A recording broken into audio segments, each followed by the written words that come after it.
Welcome to the Atrioc broadcast. You're on April 17th, 2026. Good to see you. I'm live right on time. Right on time, baby. Not even a minute late. Not even a minute late. Good to see you. Axe of Fear. Thank you for that 4 months. Migraine HD, my boy Atrioc is here. This is your first chat message. How am I your boy? How are you so excited for me to be here? You've never watched a stream before. Guess you're quick to make friends.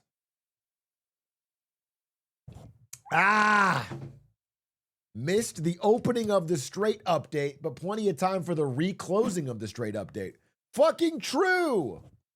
All the ships tried to leave today and then got turned around. Where exactly? Where we started. Well, not where we started. Where we were before. Are we still blockading? Yes, but so is Iran. I mean, it's just like there was supposedly a big opening today, but it didn't happen. Nothing went through. I've been checking. I keep checking that same ship. I obviously checked the Gulf state ships, but I keep checking the same Iranian ship, Golban, and it is still stuck behind the U.S. blockade, so nobody's getting through.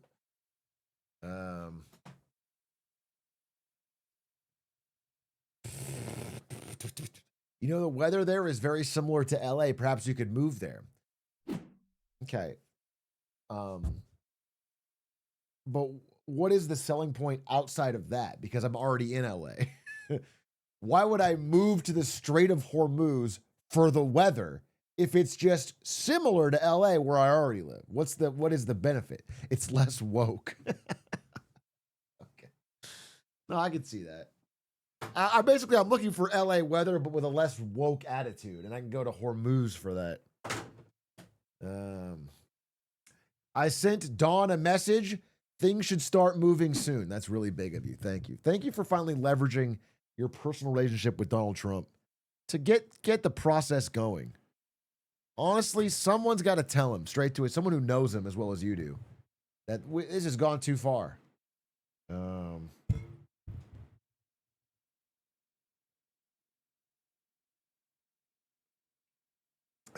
you a Damon Cassidy enjoyer? I have no idea who Damon Cassidy is, and you're saying it's because of the title?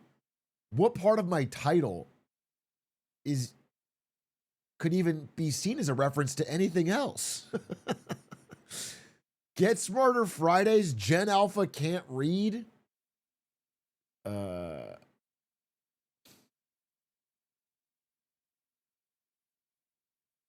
Gen Alpha can't read. Who is Damon Cassidy? I'm a psychology student in Austin, Texas. Bro. This is just How Money Works thumbnails. Wait, this is just ripped How Money Works thumbnails. This one's a How Money Works thumbnail. This is a How Money Works thumbnail. With the same titles, too.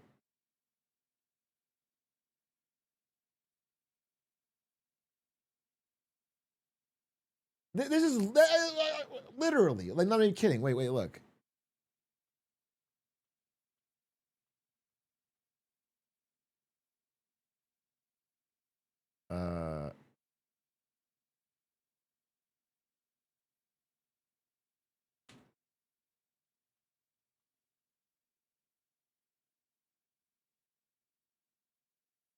June 27th, online piracy's great comeback. If buying isn't owning, piracy isn't stealing. June 27th? According to the anti-piracy... Yeah. I mean, that's... Bro, this is just a stolen video.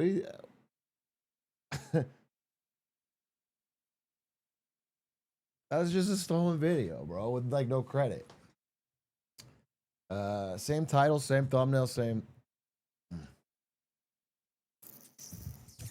The boomer one is good. Bro, the boomer one is... This is a How Money Works video. Fuck you, got mine, and a picture of Reagan. This video already exists. All right.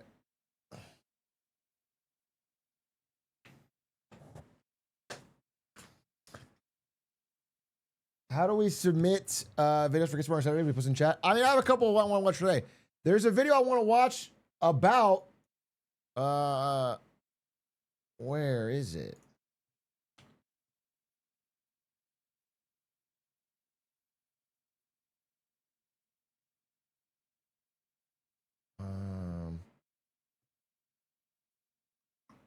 He shows his face. How Funny Works tries his face in the shadows.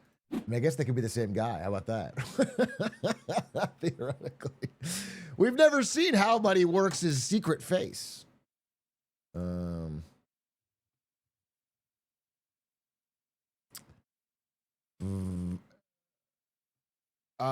don't drop your links yet because I want to watch. I have two videos I want to watch. I want to watch the good work about oil, and I want to watch. I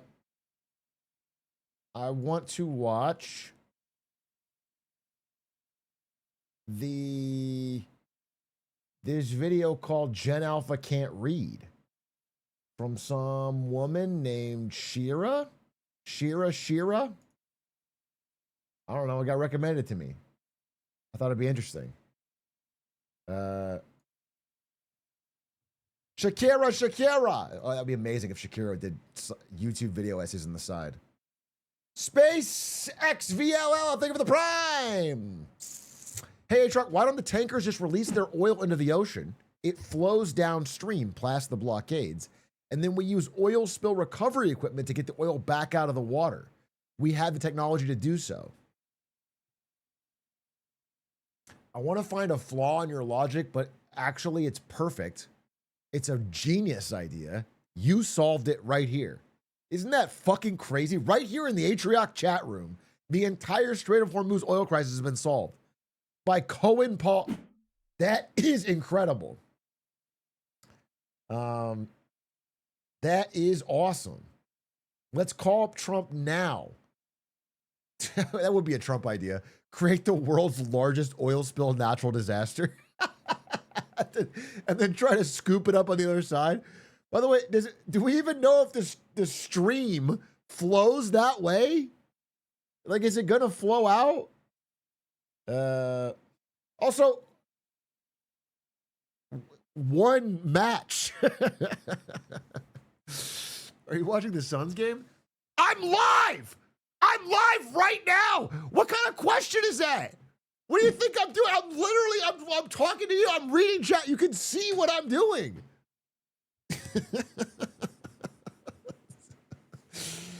No, dude. No. I'm not watching. Also, like, who do I care about the fucking Suns? Yuck. Bro, I went to a live Suns game with Stans. The Suns lost to the Lakers with 8 players out or whatever. They lost to Bronny James. How the Suns had to be terrible, bro.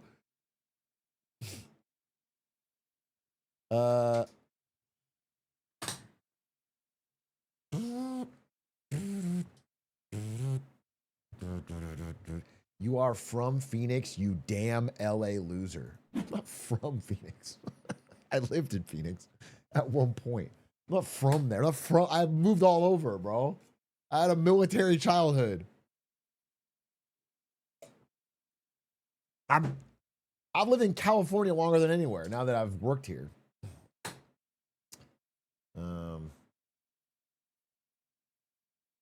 Bro is from South Sudan. That's not what I said. How did oil prices drop 10% in 20 minutes or so after Trump announcement? Do you mean mechanically how? You know what happens when more people want to sell something and buy something? Price goes down. Yeah, people thought the Strait was open. Likely, market open on Monday, it goes back up because the Strait's not open.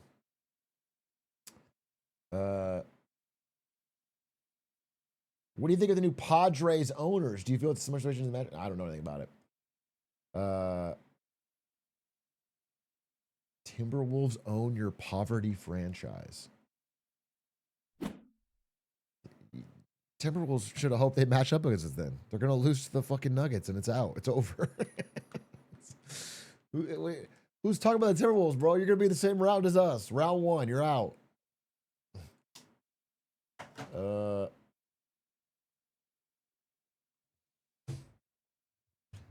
Hey, yo, Mr. Beast X Atrioc video collab idea. First person to go this straight through. I've heard this variation of joke a lot. I do think Mr. Beast could use his powers for good here. I think he could get every world leader into a room with their nuclear weapon stockpile and say last one to take their hand off their stockpile wins $1 million or something. And we could denuclearize the world. I think he could use his ability to get people to do wild things in a more incredible way. He's not really taking advantage of it. Mr. Beast. Last one to take their hands off the uranium keeps it. Dude, that would be helpful for the negotiation. Right now, the big part of the negotiation is Trump, Vance, U.S. delegation trying to get them to get rid of their enriched uranium. And the possible deal that's being floated is to give them basically $20 billion for it.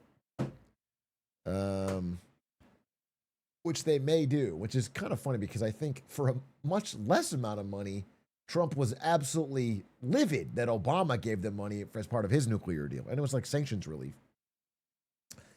But now it seems like they're going to give him $20 billion to give up enriched uranium. But I don't know. We'll see. This whole negotiation process seems to be kind of iffy. But if Mr. Beast had them play a game for it, that might be a better way of determining it.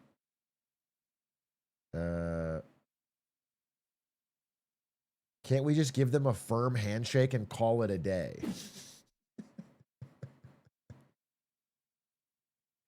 Ayatollah, it's been good. It's been real. This is a pleasurable conversation. We're gonna go ahead and sail everyone through the Strait of Hormuz. Let's not beat around the bush on it. Art of the deal. Yeah, I don't know. I think that wouldn't work. I think that wouldn't work. 20 bill to stop the war might be worth it. War is horrible. It's stupid. Yeah, it might be. Listen, I think they probably should end the war. But it's just silly to end up in that spot, right?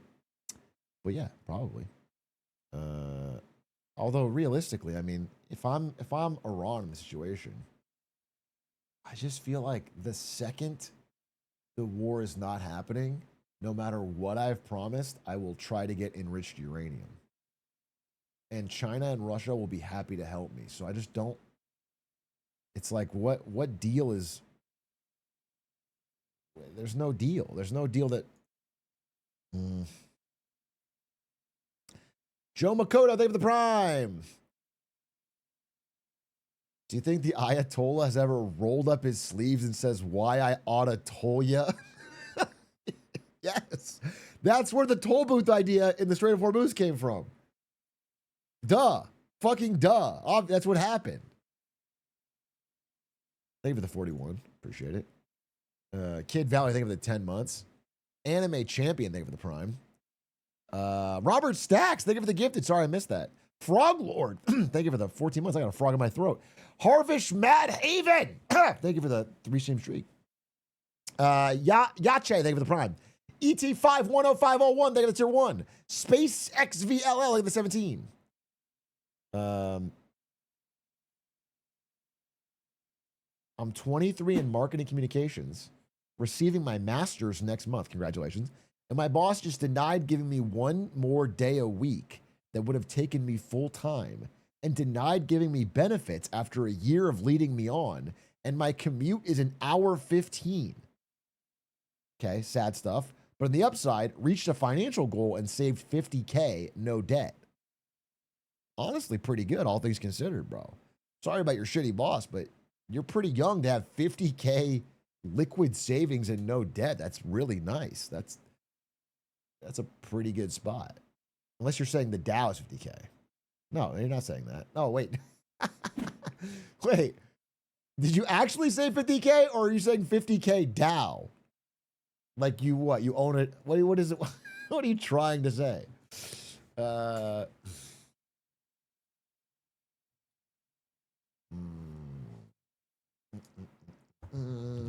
You own the entire Dow.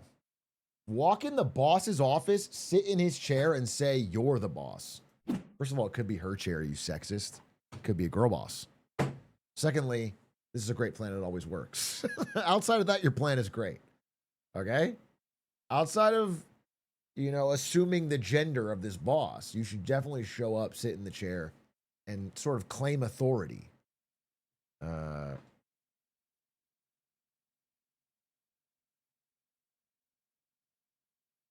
I am helping a friend, IRL friend, with an interview. And boy, they make you do a lot of interview rounds lately. They make you do a lot. The job market, bro, it's like they know they got you by the balls. They know they are, they could be so picky. And so the interviews are just so long. There's so many rounds. And like every round you do of an interview, in your mind, you're like, I got this job. The first round, you're like, okay, I'm probably not going to get it. Second round, you're like, they must like me. I'm probably a good fit. By the third plus round, you're like, in your mind, you're already imagining yourself with the job. You're assuming that you're like just basically doing the formalities. But people that get rejected 4 or 5 rounds in, it's like, damn, you really fucking dick this person around.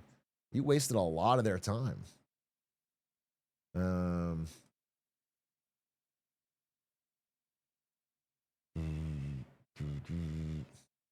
What could cause the labor market to flip?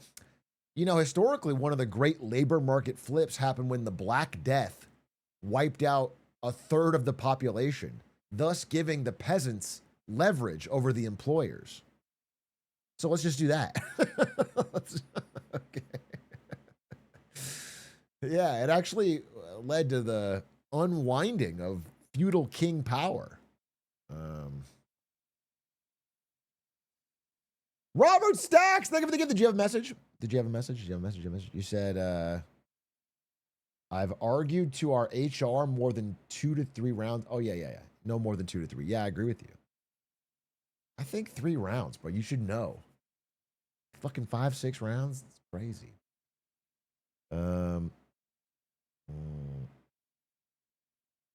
What do you think of recruiters who seem to exist to submit other people's resumes to public jobs?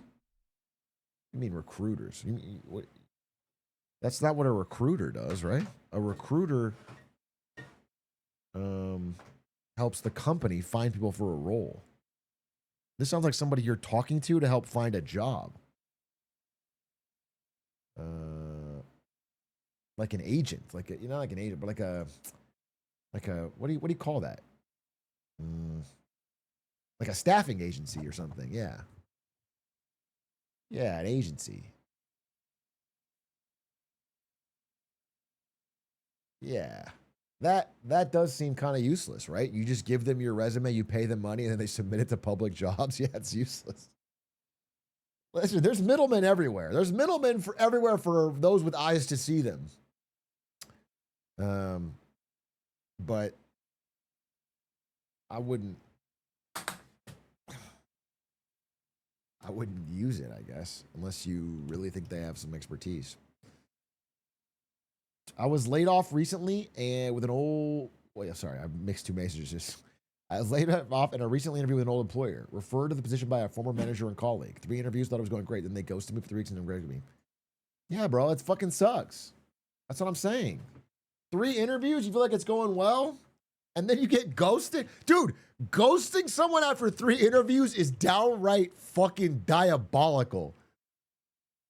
I understand that the ephemeral nature of modern day AI generated slop resumes makes it so they cannot give every fucking candidate a genuine answer why they weren't accepted. And I get that.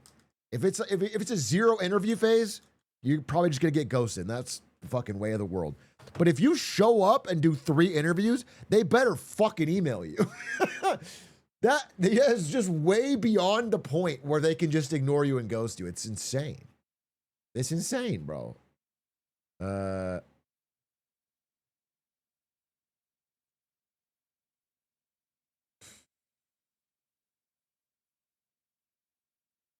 My recruiter hired me and then left the company before my join date. I connected with her low-key on LinkedIn. It still seems like she's unemployed. Left the company or was fired? A lot of I mean, you guys, everyone here that is applying for jobs hates recruiters, but all the recruiters are also scared for their jobs. They're getting laid off because nobody's hiring. Like, recruiter is an important job when a company's hiring a lot, but if they're not, they get rid of all the recruiters. Fired for hiring you. They saw you show up and they were like, wait a minute, this recruiter is not doing a good job.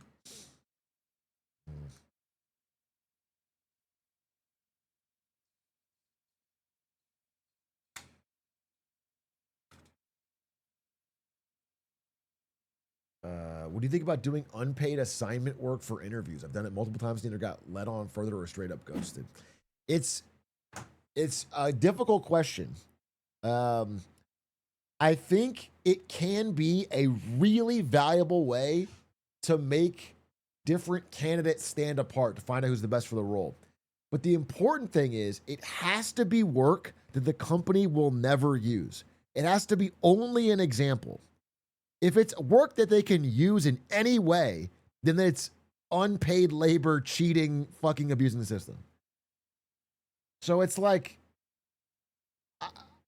I know some people are like, there should be no work at all, but I can see its value. I can definitely see, especially when you have a fucking infinite stack of resumes, having some level of friction where they have to do some kind of work, and it gives you a much better picture of what kind of employee there'll be.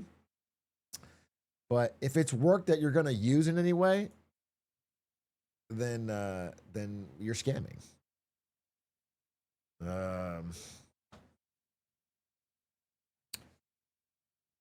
Dude, I remember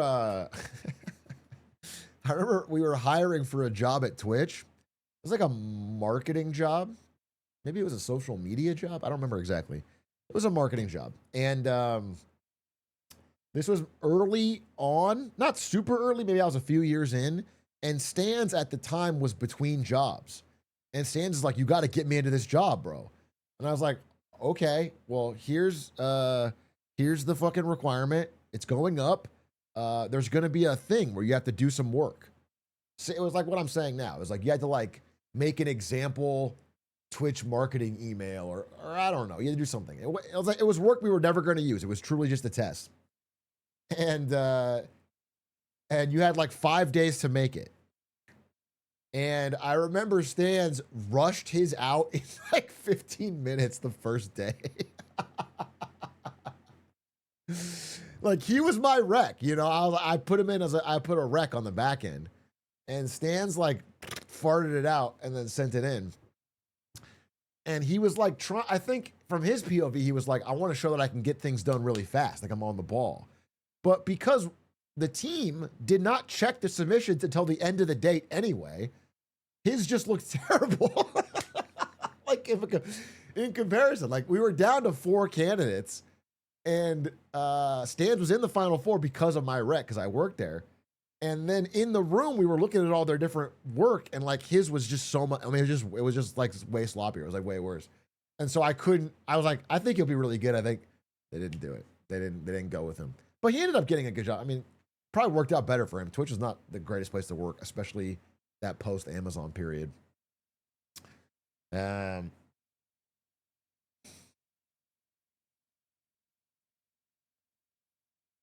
I'm already employed. Yeah, I think he went to Gen G. No, he probably went to GMR at that time and then Gen G later. Syntheticus, thank you for the tier 1. I'm already employed with 3 years of experience trying to switch, but don't got any responses. I get more responses in 2023 when I had 0. Yeah, bro, it's just 2023 and especially 2 and 1. Incredible job markets. Incredible. Just jobs falling out of the job tree. Right now, dog shit. Dog shit, bro. Tougher times. picky employers. The shoes on the other foot.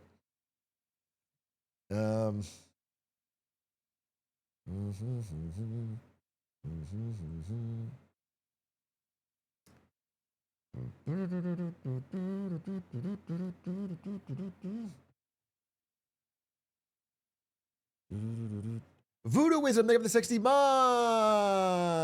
Think of the 60 months. 60 months, bro. Appreciate it. The big 60. Me since 2020, I'm not going to do that next year. Bro, I feel like 21 and 22 were recognized as pretty good. Like, we covered it on this channel. We talked about all the employers that would put up signs saying no one wants to work anymore. And everyone was like, just raise your price. Like, raise your salary. Like, people were doing quiet quitting. People were doing switching jobs every 3 months. Everyone was doing all this shit because the job market was pretty good to find a new job. And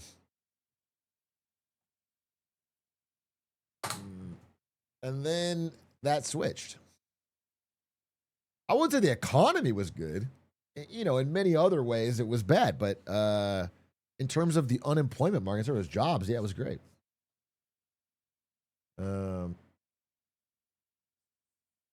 Gen Z doesn't want to work. They're always like, shouldn't you be buying us boots? And we don't want to storm a fortified enemy position.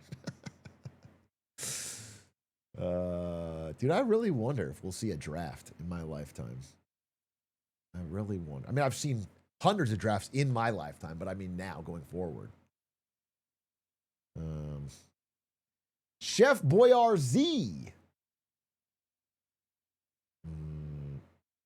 A DoorDash recruiter emailed me on LinkedIn, had one call, then got rejected. This job market's been crickets. Wait, can I press on this a little bit?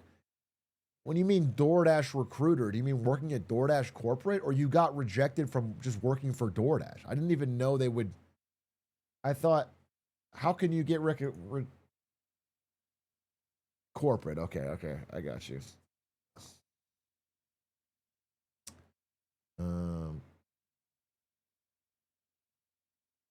Only way I'm joining the draft is if you'll be my CO. How do you think a draft works? The only way I'm doing the draft is if I get to pick my CO, and that's not how they don't. It's not like the NBA draft and they draft different Zoomers on the different squadrons and they get massive paycheck. The whole point of the draft is that it's not what you want to do. You're being drafted into it.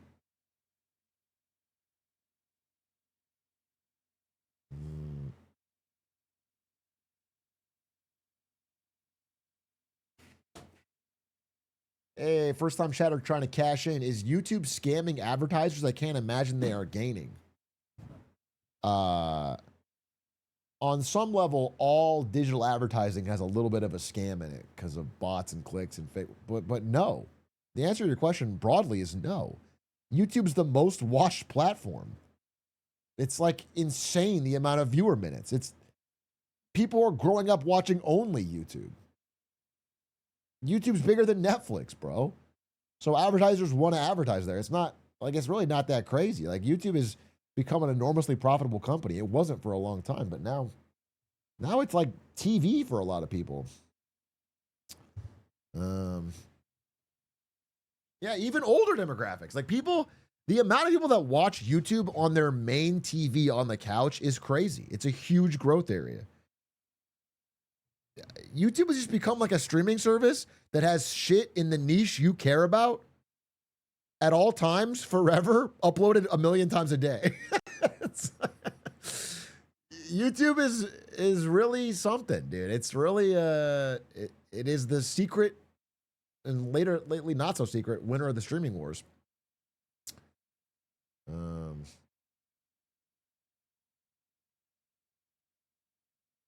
TV YouTube is over, bro. It's half ads. Yeah, it's incredibly profitable. If you watch main TV YouTube videos without ad block or without premium, I make a fucking mint off of you. If you can get TV viewers to watch your thing and they don't have fucking premium, you print money. But most people have premium if they watch on TV. Don't you make more money off premium? I don't think so. You make some money off premium, but you don't make more. But I could be wrong. I haven't cross compared them.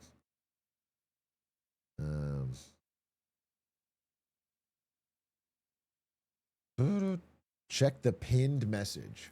Speaking of work, did you see Get to Work got its first sub 7? Wait, it did? Wait, someone broke 7 minutes? Don't I owe money? Wait, how much money do I owe? I forgot I said something about this. $700?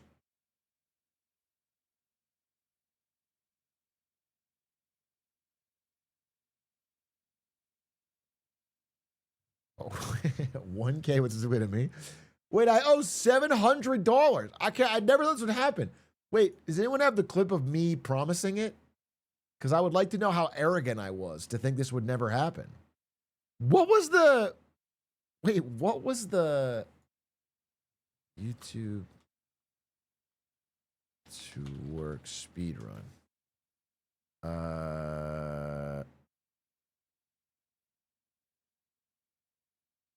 What was the world record when I made this prediction? When I made this bet? Get to work $700. Atrioc.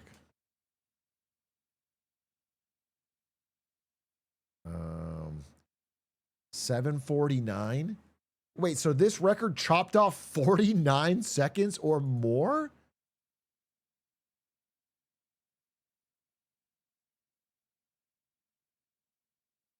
You said 700 for sub 7 and 600 for sub 6. That sounds about right. That sounds like me. Yeah. That sounds about right. 6-7, baby. 6-7. I'm trying to find this fucking... Okay, wait. Someone found this. 9 months ago, Atrioc mentioned he's willing to pay $700 for the first player to break the sub 7 barrier. Will we be the one to test his word? So what was the record 9 months ago? Leaderboards. 745. Okay, wow, what a fucking cut down. Dude, last I heard was like a few months ago, someone told me it was legitimately impossible. Someone told me that I made a stupid challenge and it's legitimately impossible and I was wasting everybody's time. So let's watch it. Wait, let's watch it. That's crazy. I have to see. Who is this by? Ivy Side. Ivy Side by the skin of my teeth is his description. Sub 7 has been possible for a while with perfect play. And if one of, if not the hardest skip in the game at the very end of the run. I practiced the last skip for over a month at this point, and I finally got it first try in a run, which means sub 7 apparently LOL. Okay, fuck yeah, let's watch it. Let's fucking watch it. Wow, I didn't think this would happen. So, do you want your $700 paid in cash or in exposure? So what did you were wanting money for this? You were wanting like what were you hoping to? You were hoping like US dollars, or because with the whole Hormuz situation, like my money's tied up in oil, it's in the Gulf right now. All right, let's watch this.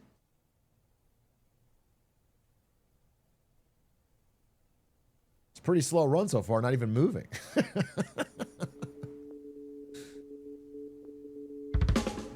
Oh, wait.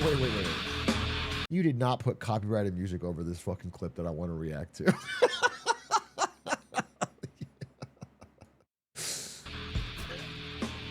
Oh my God. Ivy Side. Ivy side. Wait, I literally have to turn it down. Okay. Just mute it. Holy! Already a crazy... Oh my god! Already an insane start. Okay, I literally have to fucking mute it. It's gonna get muted. Okay. Note for future people that are trying to get paid out by me. I can't make a video about it if there is copyrighted music. Okay. So far, I feel like it's only a little bit ahead of my pace. Do you know what I'm saying? Like, I feel like I had a little bit of more of a tactile advantage, and this has more of a time advantage. Okay, perfect fall. Holy, perfect ragdoll.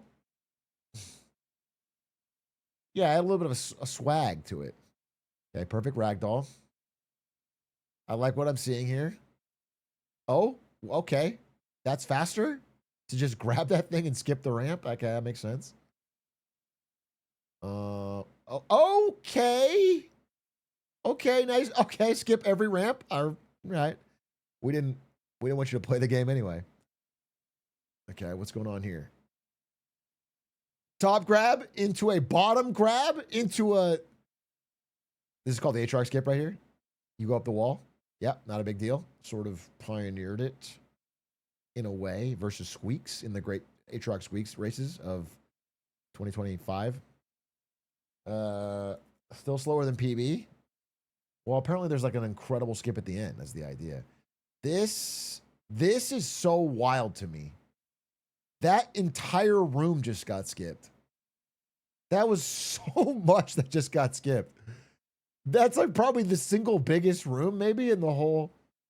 Okay.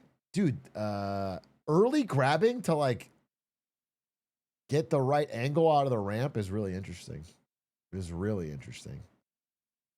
Okay. Do you think Ivy Side wants me to give tips as well or just react to it? Because like obviously I'm sort of the program. What the fuck is this? Wait, what is going on? This is not the normal route. What the hell? Wait, why are you going back on the... Wait, how is this the right route? That's crazy. Wait, that's crazy. Wow, that's a really sick, that is a really sick run. My tip would be do it a little cleaner. If you're wondering, I'll just give you a tip. Right, that one's for free. That's a freebie. Actually, I'll charge you $500 for that one. But you're still up 200. You're still up 200 even after the tip. Okay. Good grab. What was that chair? Just a ragdoll thing. Okay. I love what I'm seeing here. I do wish there was no copyrighted music because it's more fun to watch with the grunts. Oh, what, whoa. What am I seeing here? What am I seeing here? What the hell just happened? Hit this? And then fly off backwards? And sneak into this area? Oh my God, wait, what? I can't believe there's a faster way than wine skip.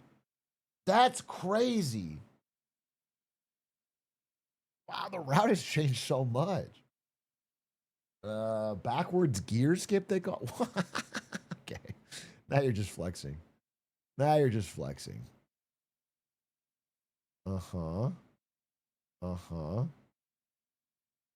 Okay. Now, everyone always does something crazy in this room. Everyone always does something completely... Wait, why are you stopping? Okay. Well, you... Wait! Is that a mess up? I feel like you could have kept going all the way through. Interesting. You're still sub 7? That feels like a mess up. Yeah, I'm wrong. There's still room to improve. Play Summoning Salt music. It's free. Great idea, actually.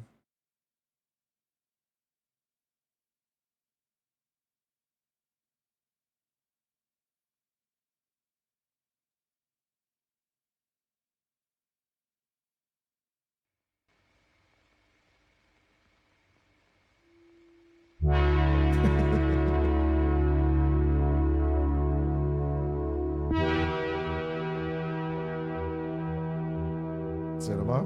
Okay. And then Ivy Side got this run.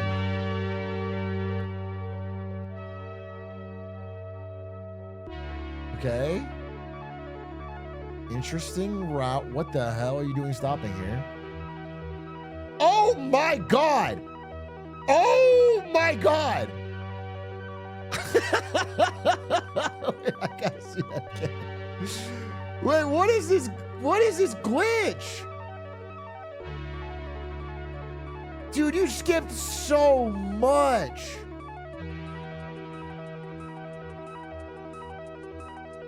Oh shit. This is a different route too. Where the hell are you going? That's beast. Oh my God, did you have to do the grab? Wait, mine are out. Every second counts. Every second counts. You got to beat 7 minutes. No, what? In what world is this okay? Okay.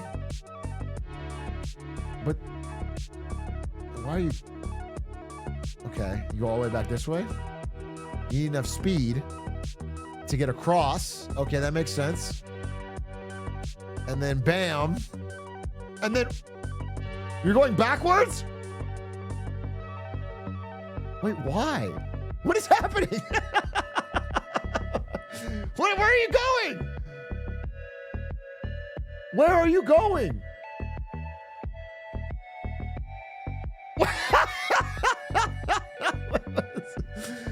What the hell?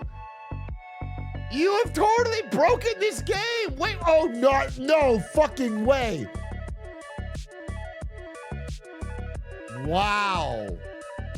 Wow. 5 seconds. 4, 3, 2. Done with 1 second to spare.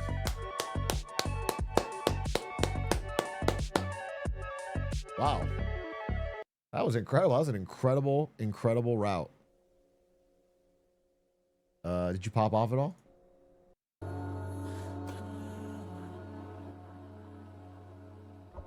You know I love a good pop off in speedruns. There is a pop off tax if you don't pop off. No pop off. Wow, congratulations. Congratulations. Ice cold. Congratulations. Just gets to work. This is how you need to be getting jobs nowadays, okay? This person went from the bottom of the ladder to CEO in 7 minutes. That is how you have to be grinding in this economy.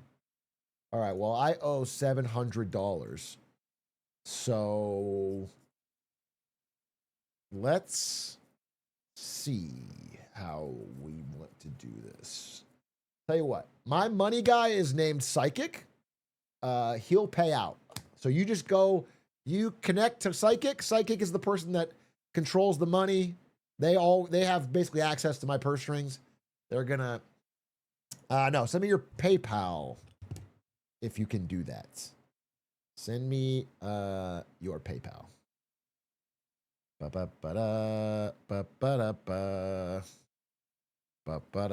No, I have to pay for it still, otherwise it will not be a business expense. So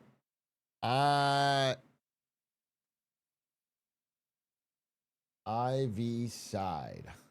Send me your PayPal on Discord if you can. And I would love to pay you out immediately, actually. You know what, though? Just the way it works is you have to send me some money first so it unlocks the account. So just send me $300.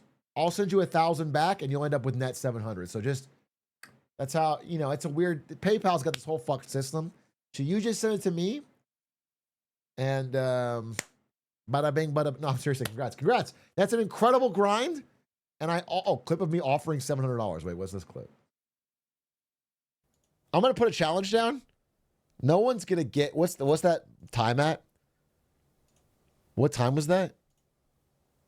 That was 7:49. I'm putting a challenge down. No one gets under 7 minutes. Ooh. And I'm putting, look at that. Ivy side, rank 2, 807 at the time. Holy shit. Shaved off a minute 8. I'm putting $400 on it. $400 cash, straight on PayPal.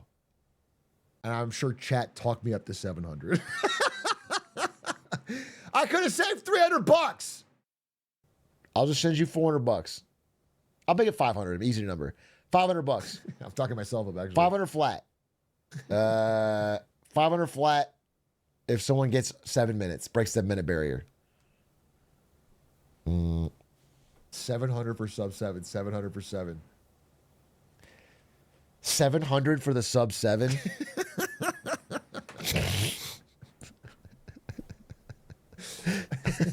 I just know speedrunners are gonna break it, dude. $700. Fuck! Fuck! It came true! Oh, god damn it. All right, well, happy to pay it out. That was actually a really incredibly sick run. God damn. It's so much different than the run we watched here. Like, you had to change the entire route. Look at how much of my recommended is fucking LeBron James.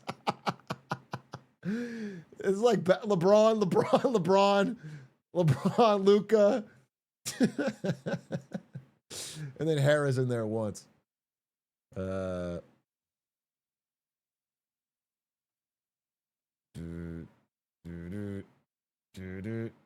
Dude, watch the any percent run at sub 2. Any percent? What? It's 1 minute 36 seconds. What is any percent though? They just like fucking. Aren't they already using glitches? Am I crazy?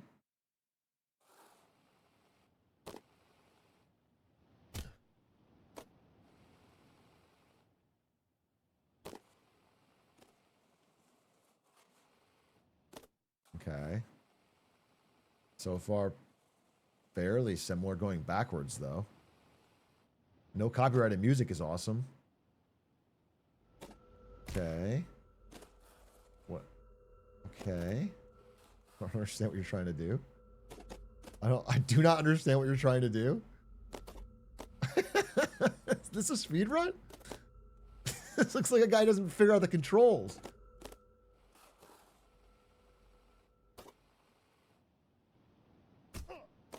Is that like some insane frame perfect setup?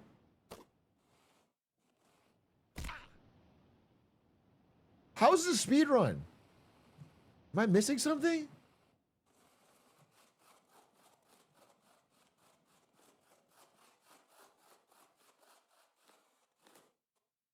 Oh my god. I've never seen this glitch before. Oh my god. Oh my god. Wait, what?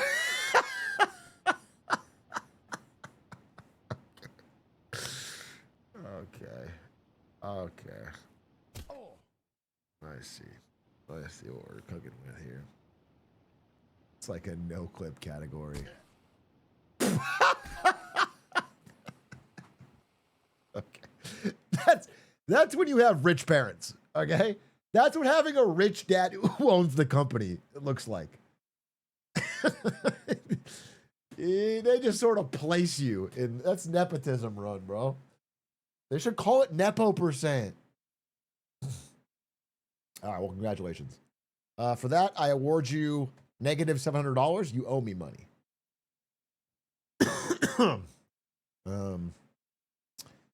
Ivy side, where am I getting this? Where am I getting this for you? Are you user Ivy side? You can also you could Twitter DM me.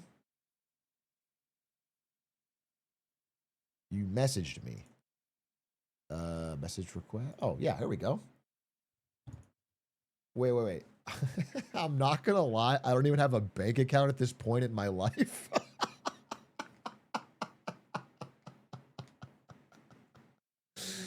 Okay.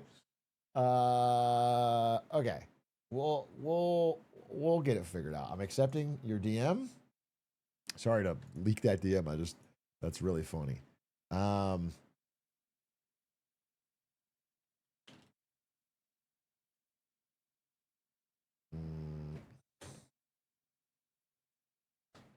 Do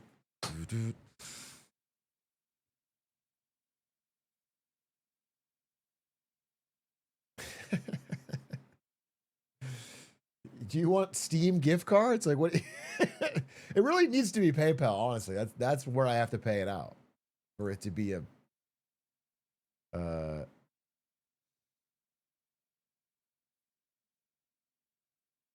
Why don't I just gift you a 140-month sub and we call it even? Why don't we just call it fucking even, bro? Okay, here it is.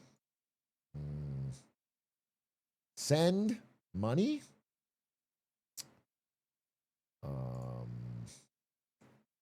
Sending money. 700 USD. Add note for speed running content production. Figure that one out, IRS.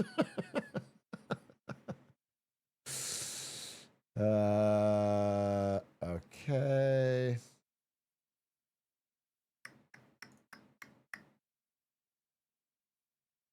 Continue payments. Send.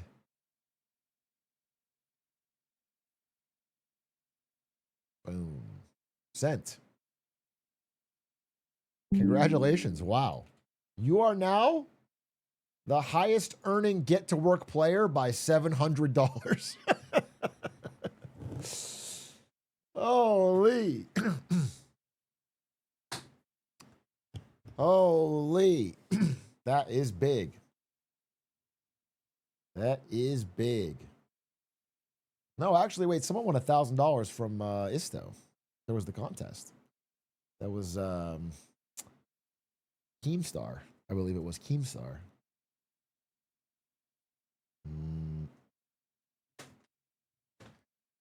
He pivoted. He didn't do drama anymore. He really focused on speedrunning.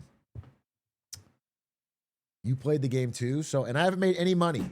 Okay, everything I've done on streaming and YouTube and everything has been for the love of the game. I've made $0. At some point, I gotta fucking make a profit off this. Okay, but I just do it right now for the love of it.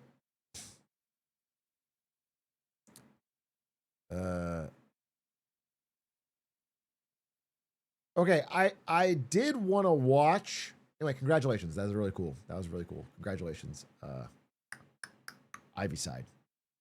I wanted to watch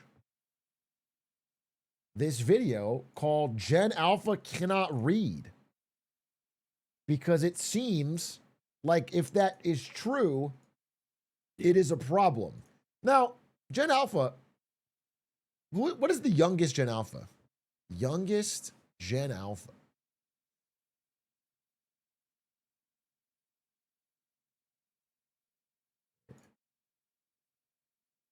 Six, 7 years old. Okay, I'm not asking your age. My students can't read. They're not ready. Oh my God. It opens with a 6'7" meme. You guys are Gen Alpha. Youngest Gen Alpha. They were born 2024? They're 2.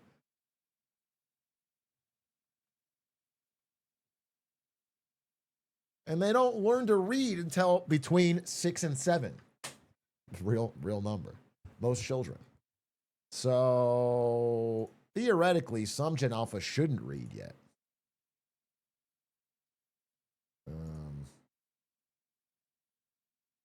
Gen Beta is 2025 and beyond. All right, let's see. Let's go. Let's check this video out. Oh, wait.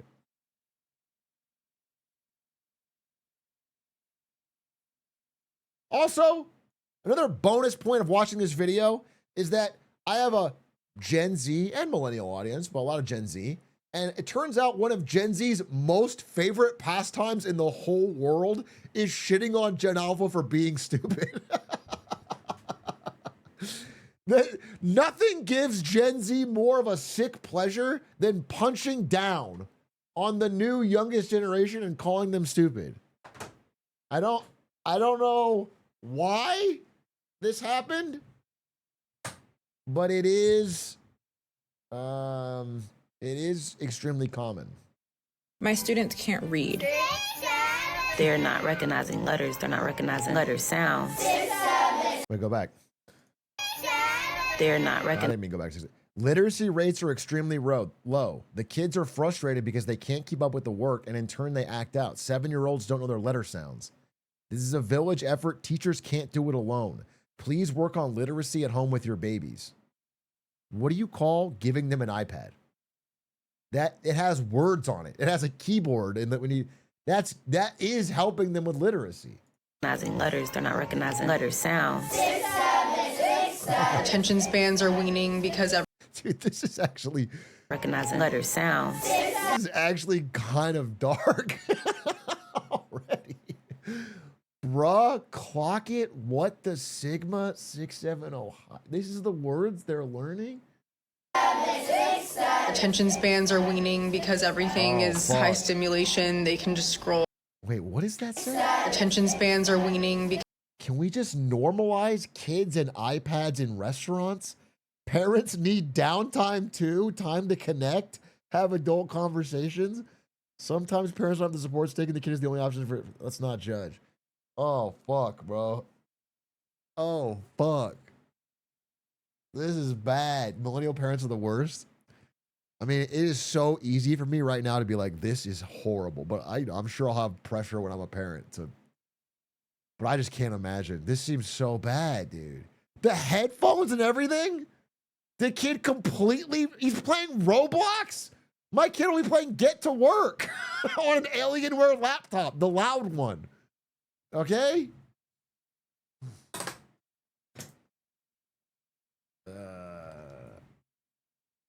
because everything is high stimulation. They can just scroll, watch less than a minute. We are in a crisis mode in American schools. The kids can't read, write, or remember anything or use their imaginations, and the teachers are wondering why. So apparently Gen Alpha can't read, write, or spell because learning 6-7 is apparently more important than reading at grade level. 6. POV, you're a Gen Z teacher teaching Gen Alpha who already know the 6-7 trend. Wait, are they bragging about it? My students already know 6-7.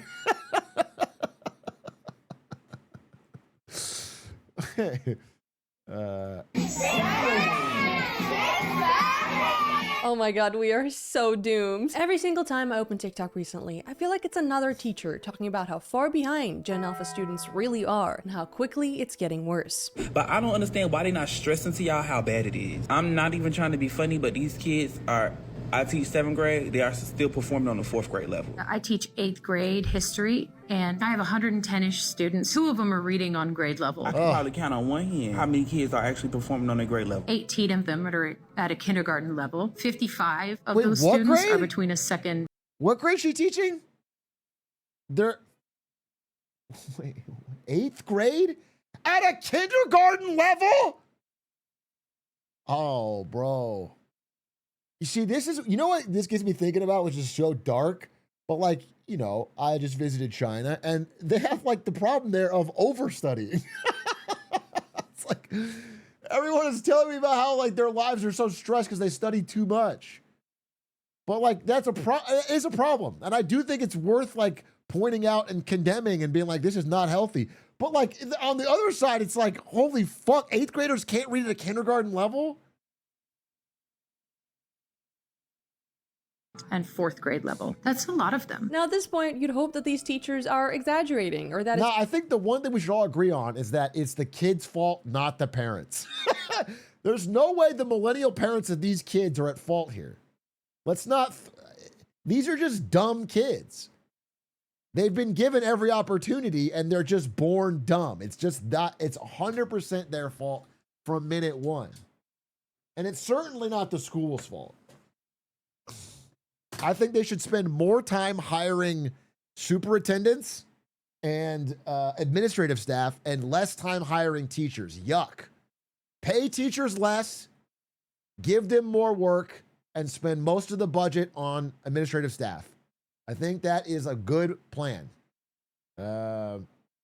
Just a few bad classrooms with a few bad students. But unfortunately, it's not. I'm a bartender at a resort, and this family came up to the bar to order their food. One of the kids, who's about 8 or 9 years old, asked what flavor of Dippin' Dots we had, so I handed her a menu. This way she could read the flavors, and I was going to continue helping the rest of the party. When I tell you that I handed her the menu, and she looks at me dead in the eyes and goes, I can't read. I was left absolutely speechless for a few seconds. Oh, You're going no. to tell me around 2nd, 3rd grade she can't read? I truthfully did not believe what I was hearing, and that's just frightening. How do you not know how to read at 9? We're not talking about like Shakespeare here, okay? This is dipping dot flavors, you know, like vanilla, strawberry. How the hell did we... Oh, fuck. Yeah.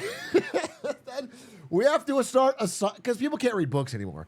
We have to start assigning menus in class. Class, your homework assignment is to read this menu.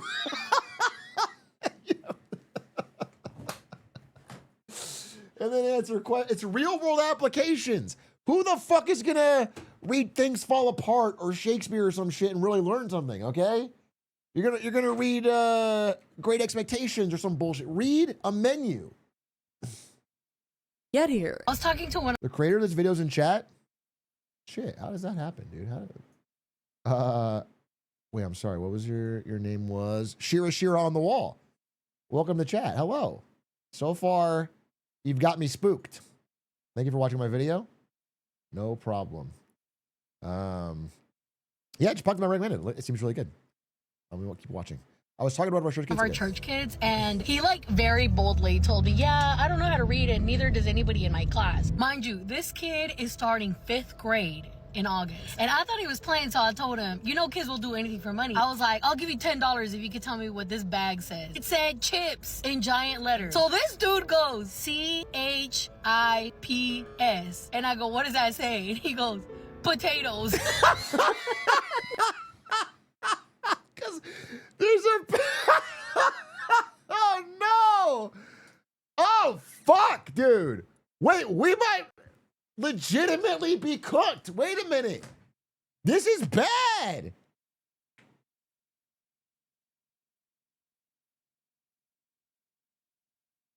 He tried to use the picture and guess. You know what, though? God damn it if these kids aren't funny. And by the way, 6'7" has cultural staying power. So it's like, who's really winning? Do you know what I'm saying?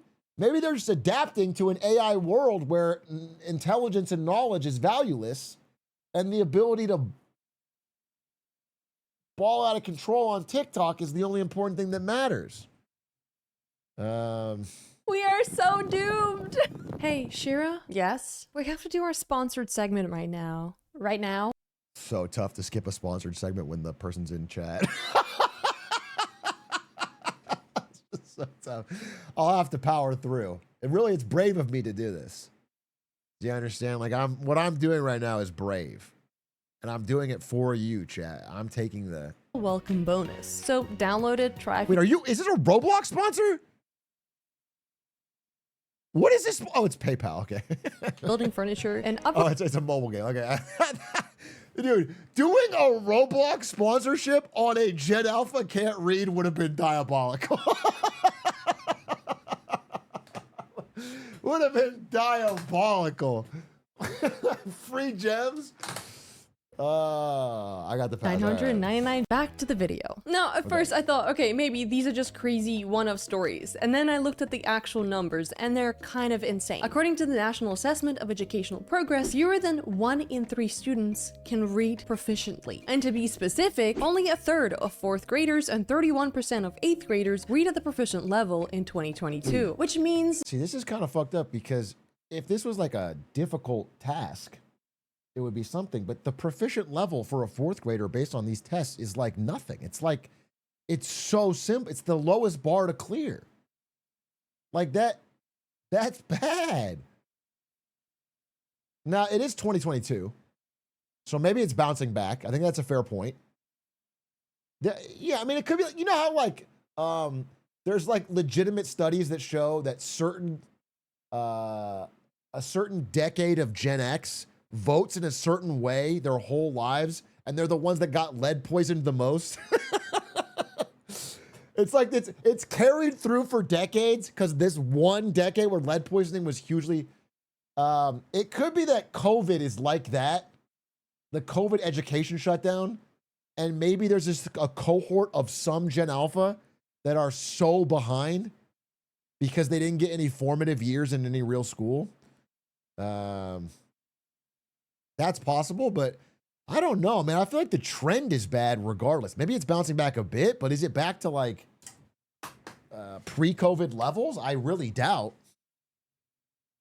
Graders and 31% of 8th graders read at the proficient level in 2022, which means more students are struggling. Dude, this reminds me of, it probably continues on outside of just Gen Alpha, and it goes into Gen Z in college, bro. And I gotta say, because I hear more and more about how basically dystopian ChatGPT cheating has made everything at every level, all through college. I mean, all through middle school, high school, college, and how much teachers use it and students use it. And I asked the same. It's interesting because I asked the same question when I was in China. Just to bring it back to China for a second. I asked people this, and they said, yes, of course, people use AI to cheat. But the problem in China is they do so many tests. They do so many tests, like no electronics tests, that people have to be forced to learn it. But here, I just know from the American schooling system, if you can do the homework with cheating, you can pass. Like, people can get by so much if you can just do the homework with cheating. To get so much of your grade from homework and from assignments means like you can get through any class with cheating, even if you don't learn anything. To understand simple stories, pick out the main idea, or even explain what they just read. And it doesn't stop at reading, it spills into everything else, especially writing. Because now, a lot of them aren't even being asked to write full essays anymore. And even when they are, they're refused to write even a single paragraph because it feels too long. I'm talking about high schoolers. I teach 10th grade now. If I ask a child to handwrite something, even just a paragraph, 5 sentences, basic paragraph, they roll their eyes, they throw tantrums, they get really unruly. And don't get me even started on their spelling. Read this word. Betwin. What? Betwin. What? Betwin. Okay, just make it. That's a kid who grew up on steak sponsorship, bro. Bet win. I need a max win. That's a kid who watched a lot of X, dude. Maybe these kids are just adapting, okay? This kid is adapted to a world that is increasingly focused around gambling. And they know what they got to be good at. He's going to be an incredible gambler. He's not going to be a great author, but where's the money in that? Sure. Thank you. Okay, I get it. Spelling is hard. Yeah, trust me, I know I had to learn English when I was 11. And a lot of English words make absolutely no sense. For example, the word choir. Because when you first hear the word choir, okay, you break it up. Choir. So you come to the logical conclusion that it's spelled like this. Choir. And then you find out how it's actually spelled, and it's spelled like this. No. That's chower. Chower. That's not choir. Stop trying to gaslight me into thinking that these are the same words because they're definitely. So in Arizona high school in 2007, a lot of kids were just yelling choir at me. They were just trying to say choir. And that, okay, so I feel way better. That was actually a really bad memory. Okay. Not. So yes, there are going to be a lot of confusing words you're going to come across. But the word between, really? Showing me how to spell between. Bethine? Is that H? Is that a W? No, that's an H. I'm sorry, but how do you get from TH, the, to W? Well, you get there by not learning the alphabet properly all the way back in kindergarten. Kindergarten is a crucial stage in a child's education journey where they begin to acquire foundational literacy skills. However, some children may face challenges in developing. A reader lives 1,000 lives before he dies. The man who never reads lives only one. What about the man who never writes? You fuck. How about that? Why don't you stop writing fucking quotes and write fucking chapters? developing those skills, which can have long-lasting implications for their academic success. And yes, that sounds very academic and serious, but the idea is actually really simple. And it's if you fall behind in reading, you'll fall behind basically in every other subject, since, you know, reading is kind of like an essential life skill. Isn't a huge part of this that we pivoted? I mean, I heard they pivoted back, but for a good decade plus there, they were teaching reading with the whole word learning, where you'd only get an entire word and you have to just memorize it by context clues, and you don't learn fucking phonics. And it's the stupidest way to learn reading of all time, and it makes you impossible to encounter a new word and add it to your vocabulary. It's insane. Phonics was so important and pivotal learning reading. It's probably the best thing my mom ever did for me was get hooked on phonics and make me drill that shit when I was a kid. Because everything else I learned through reading. I mean, I'm a naturally dumb person. Everything in my life that I've learned is through reading, and I learned that because my mom forced me to learn at an early level how to read really well. And then once I did that, you know, I liked reading. It's like trying to play a video game with no controller and wondering why you keep losing, or trying to build IKEA furniture with no instructions, or trying to bake a cake with half of the ingredients missing. You get the point. I say this with the utmost love and patience that I can say. Y'all, the literacy rates right now are insane. I teach first grade. Kids aren't reading. They're not recognizing letters. They're not recognizing letter sounds. I have students that can't recognize their letter sound. We gotta do something. And some of you are probably thinking like, oh, some kids are just slower than others, they'll catch up. Well, a longitudinal study following students from 1st to 4th grade found that the poor first grade reader almost inevitably remains a poor reader by the end of 4th. Yeah, dude, I mean, you've seen it. I remember even in, you know, this before this was a bigger societal-wide problem, but you see it. Because people that fall behind in reading, they just develop coping strategies to avoid having to read. They don't like catch it up later. They just get really good at faking, pretending, not reading, working around it, cheating. They don't ever, that's what happens. 4th grade. So no, they don't just magically catch up. If you don't tackle reading problems early, they don't just go away, they get worse. And that's how you get high school students who still don't know the alphabet. Every year that I've ever taught band, at the beginning of the year, when you're dealing with beginner musicians, the first thing that you do is teach them how to read notes on a music staff. And usually what I see in my classes when students are having a hard time identifying the note names on the staff, most of the time these issues have to deal with them not understanding that there's a line space, alternating orders. But this past year, it was different. A lot of these kids would not even use alphabet symbols. They would be making up symbols. They would not even know how to write A, B, C, D, E, F, G on their piece of paper. They would also have issues not knowing alphabetical order in general. So if they knew how to write A, B, C, D, E, F, G, they couldn't answer to me what letter would come after C in the alphabet. And I'm not just talking 1 or 2 kids in the class. I'm talking closer to 50%. And you're probably thinking that this is like, you know, first grade, second grade, maybe 3rd grade students. No. That would not make me feel better.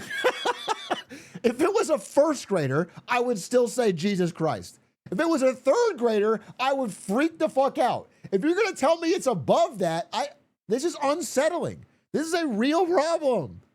Try 7th graders. Oh my God. Oh my God, dude.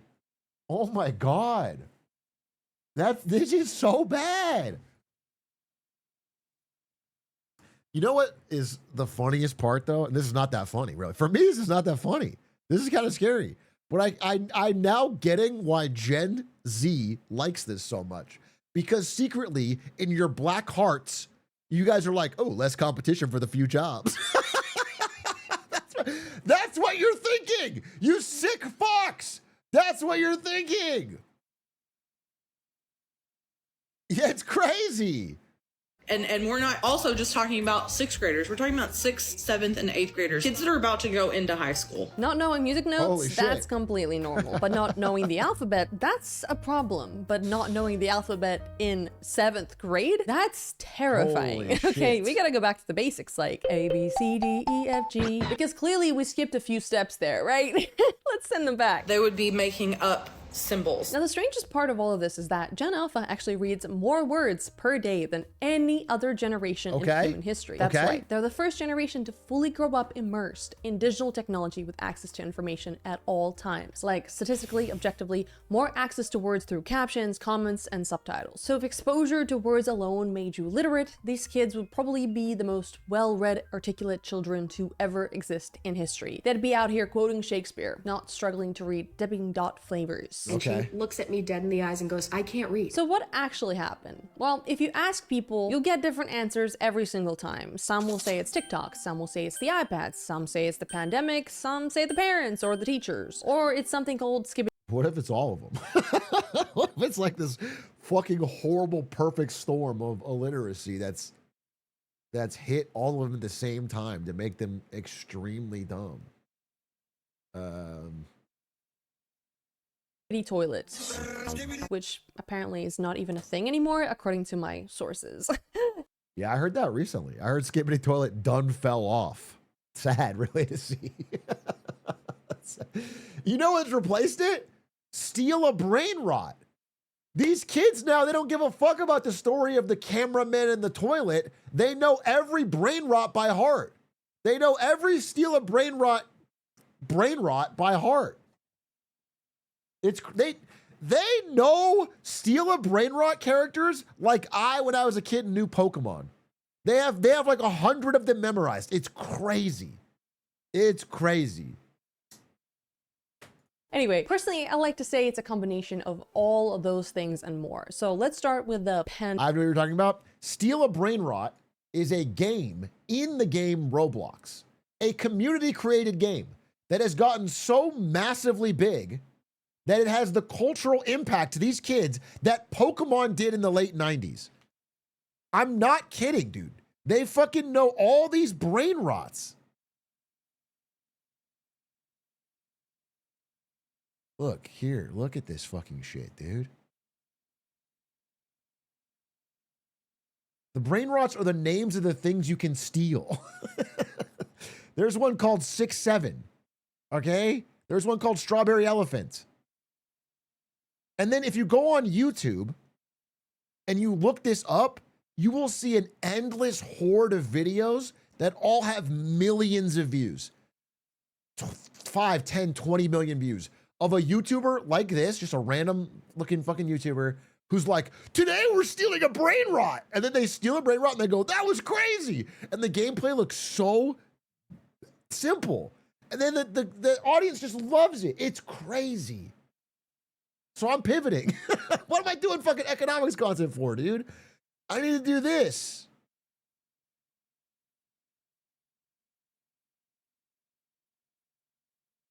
Today we're going to be playing Roblox Steal Brain Rot, but it's modded. A couple days ago, I actually did a video where I did this, but oh my gosh, there's so many more. Like, look how many modded Steal Brain Rot games there are. There's like an infinite amount. And of course, after each game I play, I'm going to be rating them on a scale from 1 to 10. 1 being absolute garbage, and a 10 being, oh my gosh, this is better than the original. And the first one we're going to be playing is Steal a Brain Rot Owner. So I guess we're about to become Sammy? I don't know. All right, game number 1, and so far it looks exactly like Steal a Brain Rot, but oh my goodness, we can buy any brain rots? I can buy Odindindun with all the traits. Wait, 300 Robux. Wait a second, does that mean I get every mutation? I can't watch it. Anyway, if my editors could get on that editing style, we could finally get some fucking viewers on this fucking Big A channel. Play the Among Us song right now. Play the...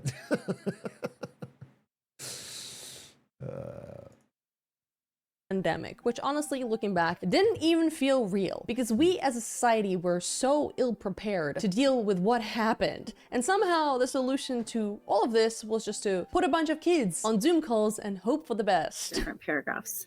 Yes, Sarah? I can't hear you. There you go.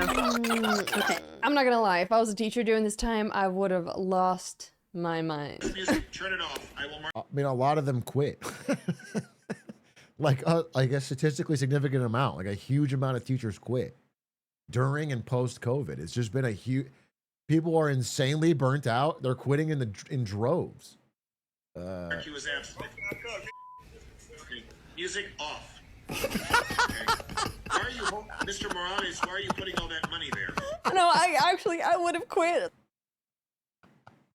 Well, in that case, you have to quit because you just got mogged.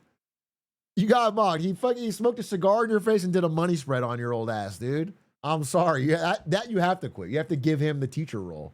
Like immediately, because what is this? And it's not like there were any consequences for being disruptive in Zoom either, because you can't really give detention over Zoom. Like, what is a teacher gonna do? Kick you out of the call? Oh no, I guess I'll go play Minecraft now. Mr. Morales, why are you putting all that money there? Now, the kids that I feel the worst for aren't even the ones that are messing around, right? It's the ones that started school during all of this. Because those first few years are the ones where basically everything starts. Yeah. It's when you learn how to read, write, basically listen, follow instructions, and how to exist in a room with other kids without being disrupted. And a lot of that just does not translate through a screen, especially if you're like 5. Dating, can you wave hi to your friends? Wave. Hi, buddy. Can you give us a smile? I see your wave. I love how she goes from wave to wave. Wave. And yeah, I'd be side-eyeing too, because imagine this is your first experience with education and it's some strange lady you've never met before on a screen telling you to smile. Yeah, that's not. On top of that, you'd have your audio lagging, your video freezing. Half of the class wouldn't be. Ludwig's playing Slay the Spire 2. Bro's trash at card games and all games, really. Sorry to pause, but Bo, stay out of Slay the Spire 2, little bro. I'm sorry. You don't have it. You don't have it like that. I'm pretty sure Ludwig, I don't know how the timeline adds up, but I think COVID did a number on his education. You know what I'm saying? He's not adding up the card numbers that well.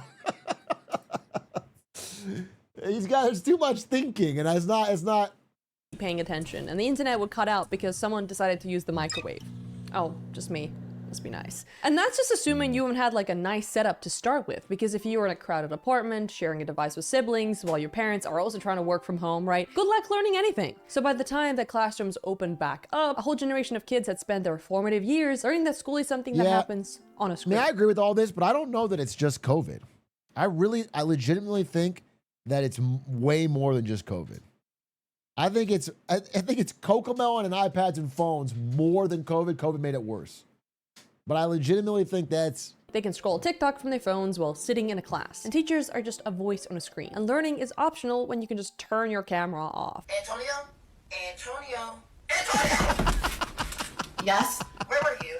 I was here the whole time. My Wi-Fi was lagging. That being said, though, depending on when you're watching this, COVID was a long time ago, and a lot of teachers are starting to say the same thing. That at some point, we have to stop using it as an excuse. Because if your kid still can't read, write, or have any social skills, you cannot blame COVID anymore. And yes, that period of time did rewrite how we do school, how kids learn, and how parents, parent. And yes, for a while, everything was chaotic. There were no rules, no structure, and no... Well, you're a teacher. When I'm teaching, I can literally see the gap between iPad kids and other kids. It's scary. Yeah, that's what I think, dude. I think especially the early age iPad with super hyper stimulating shit like Cocomelon, I think it makes it impossible for them to enjoy the regular world or to slow their attention span down enough to listen to a teacher talk. They just can't do it. It's like a drug addict, yeah. Real accountability. And honestly, that made sense for the time. But the problem is we never fully went back. Okay, if anything, we stayed in COVID, because when you compare it to how things were before, it really starts to feel like we've relaxed way too much. You think the boomers weren't saying the same shit about us? I know that is a common argument around this, which is that every generation says some shit about the other generation. And I agree with that to some extent. I disagree for this generation, right? This Gen Alpha. Like, I wouldn't say it about Gen Z in the same way that I would say it about Gen. I literally think the dopamine stuff, I mean, it's provable. Like that, test scores peaked in the early 2000s. And across all countries, they're going down. It's like, it's happening in Europe. It's happening in, like, PISA scores in reading and math are going down. I think kids are getting stupider. I legitimately think kids are getting stupider. I think it's, like, provable. No, not pizza. Pizza's never been better. Pizza. much as a society when it comes to expectations. Like, for example, I get it that back then it was okay to just throw your iPad at your kid if you needed to do some work from home for 20 minutes. But that was supposed to be temporary. And instead it became like the new normal. And now you just see kids with iPads everywhere, in restaurants, airports, while they're grocery shopping. And babies are being handed I'd like to add cancel culture to the list of things causing this. You think that the 8-year-olds can't read because of cancel culture?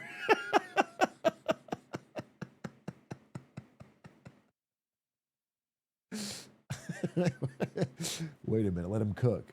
iPads before they could even learn to say, Mama. Come with me to Best Buy to get my 1-year-old toddler's iPads. Why would you post that? Best Buy with me and my baby girls. Why would you post this? Gonna buy them some iPads. Now, at first I thought she was joking because what do you mean 1-year-olds are getting iPads? I thought she was gonna take them like instead to like a bookstore or maybe like a game store. No, she's dead serious. Let me see how she looks with an iPad in her hand. Is it too big for you? Oh my goodness, they're so little. Okay, I decided on an iPad. I'm getting 2, of course. It's so crazy to think that I got It's crazy to do, but it's even crazier to upload.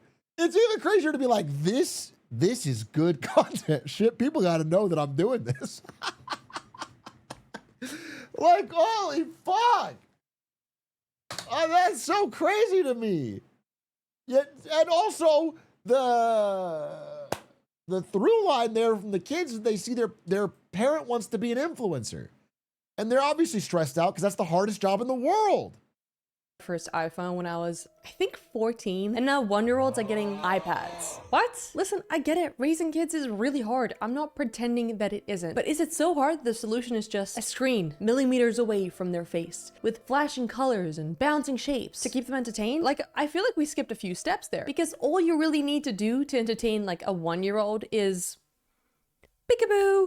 Like shit, literally where'd she that's go? it. We went from peekaboo to handing them a fully optimized, highly addictive dopamine machine before they could barely even walk. I feel like that's a little extreme. I'm a retired middle school teacher here, but I do sub now, and I sub a lot in kindergarten. Here's what I like about teaching, and I want to talk about the iPad kid. I see kids who cannot use their words. They don't know how to wait their turn. They can't hold scissors. They don't know how to hold a pencil. They don't know how to spell their own name. By the time your child gets to kindergarten, they should know their ABCs, and they should know a lot of their numbers. Yeah. I'm not telling you everything has to be perfect, but as I sub, I am seeing a lot of children with a lot of those deficits. But there's one thing they do know how to do, and that is how to turn on an iPad and how to use it. Now, first in my boomer brain, I thought that this was just bad parenting, right? Parents are handing their kids iPads from when they were 1 and letting them get hooked, and it's affecting their development. I thought that was the obvious answer, right? But then I realized that it's actually not just the parents. It's the schools too. A report found that 94% of public schools surveyed provided digital devices to students in 2022. The schools are handing out iPads? 94%.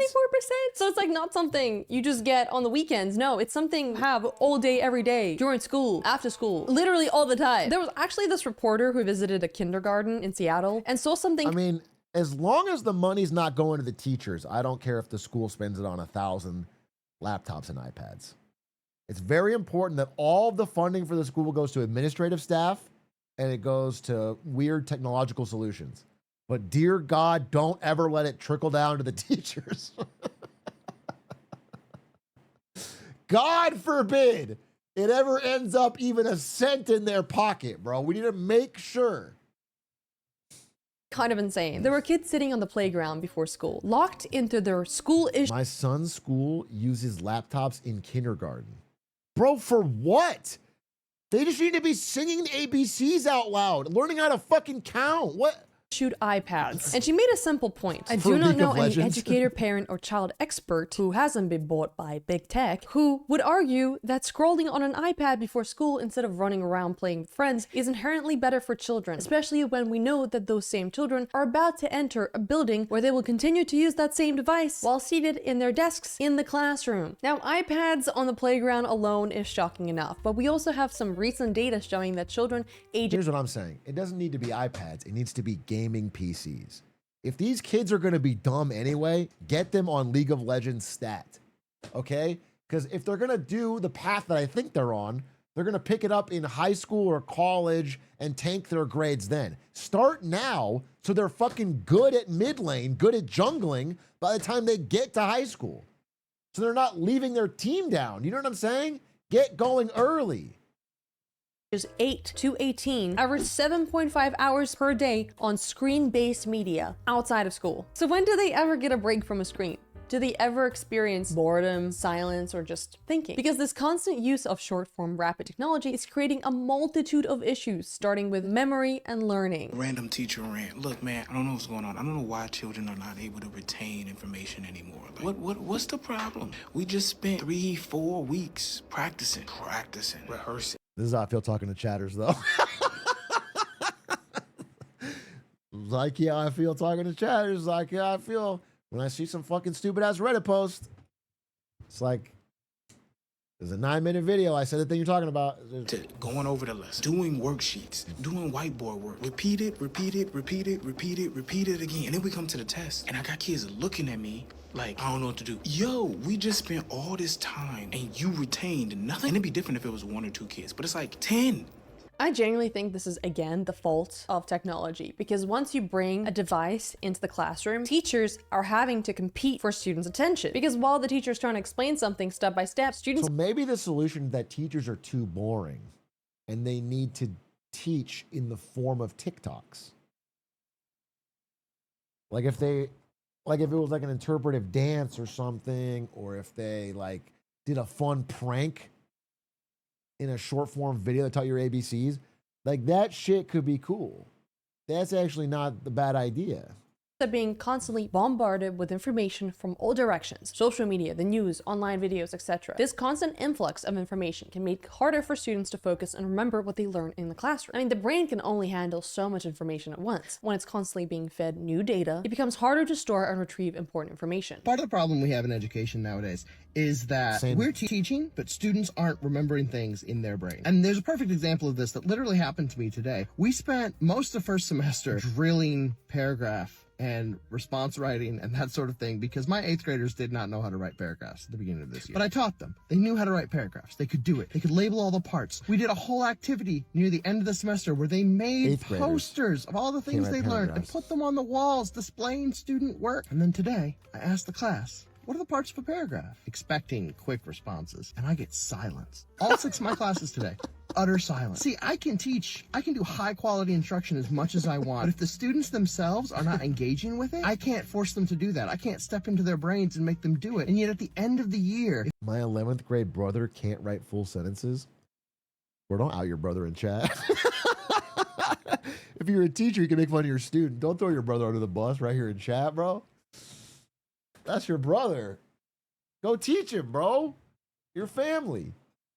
If they don't know how to do that, it's going to be my fault. Now, if you thought... Dude, it's crazy because we do a lot of like, you know, some could say depressing news sometimes on this channel. Like we cover fucking major geopolitical events. We cover scams and crashes. This is fucking depressing. This shit's almost scarier to me than most of the shit I can like. This is like bad.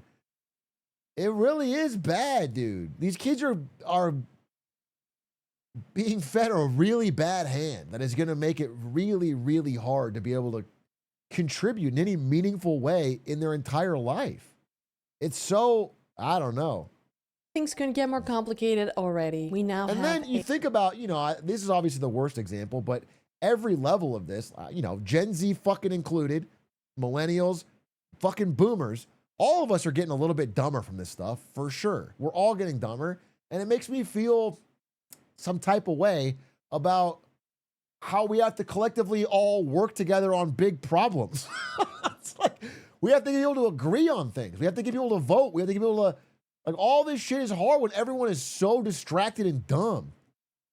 AI. And this is where problems shift from, you know, attention, memory, and learning to thinking itself. According to a report based on 1,000 parents, 46% of Gen Alpha use AI for research, 44% use it for their schoolwork, and 25% Bro, what do you need AI for if you're Gen Alpha?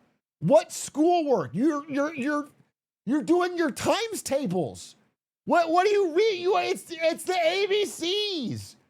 You're reading a paragraph maybe. Why the fuck do you need AI for that. Daily chat with AI bots. Huh? So it's not just essays being written by AI anymore, it's, you know, doing the research, it's giving them the answers, it's doing the whole thinking process itself. And the students aren't the only ones using it. Hey kids. Hey teach. Welcome back to school. Sorry, who are you? I'm artificial intelligence. You're not a student here. You're not even human. Yeah, but I go here. But you're not enrolled. You and I both know that schools all over the country have embraced AI. Not me, pal. Oh yeah? Who prepared those worksheets you're about to pass out? 2.5 million teachers use an app called Magic School AI. I'm coming in. Class, I'd like to welcome our new student AI. Oh yeah, we know him. But you're seniors, it's been that long? Yeah, we've been cheating off him since the middle of freshman year. But we don't even have laws to deal with you. President Trump signed an executive order in April promoting the use of AI for American youth. Bot, can you take notes for me? Sure thing. Trump also unveiled a vision of global AI dominance in a 23-page detailed document. Do you want to teach the class? Sure. What do you want to learn today? Nothing. Okay, I love you. Now, the biggest problem that I have— You know what's fucked up is I legitimately think this. I legitimately think AI is the single greatest learning tool humans have ever invented, but it also is probably going to do more damage to education than anything else. Isn't that strange? Like, if used correctly, it is the greatest learning tool humans have ever created, but the way it is used will do more damage to learning. People will learn. It's really sad. It's crazy. Yeah, I don't know. It's just wild. With ChatGPT and AI is that it's not some all-knowing genius, okay? It's like a K-shaped brain economy. Yeah, exactly. Generates answers. And sometimes those answers are completely made up. More than 2 years after the arrival of ChatGPT, tech companies, office workers, and everyday consumers are using AI bots for an increasingly wide array of tasks. There is still no way of ensuring that these systems produce accurate information. The newest and most powerful technologies, so-called reasoning systems from companies like OpenAI, Google, and the Chinese startup DeepSeek, are generating more errors, not fewer, as their math skills have notably improved. Their handle on facts have gotten shakier. It is not entirely clear why. Today's AI bots are based on complex mathematical systems. Yeah, they do still hallucinate and still make stuff up, but that's not even the part that scares me. The part that scares me is that people offload everything to them and then their brain atrophies. That's more the problem.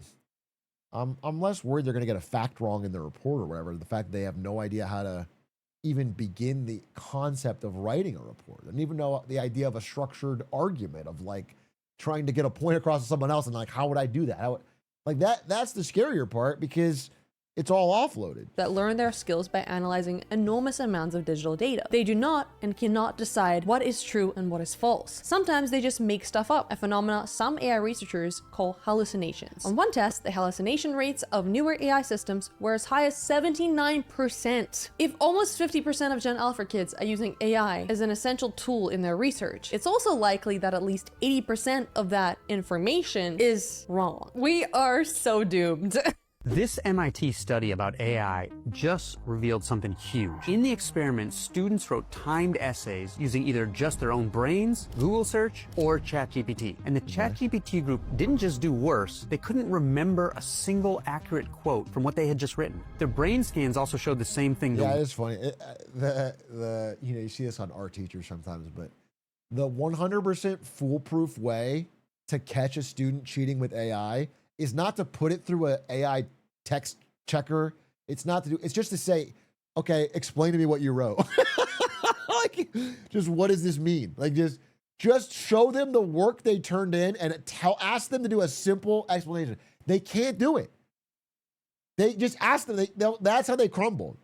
I've seen a couple examples of it. That's what makes them crumble. More than it, they'll deny to the death that they cheated, but if you ask them to explain it, then they will.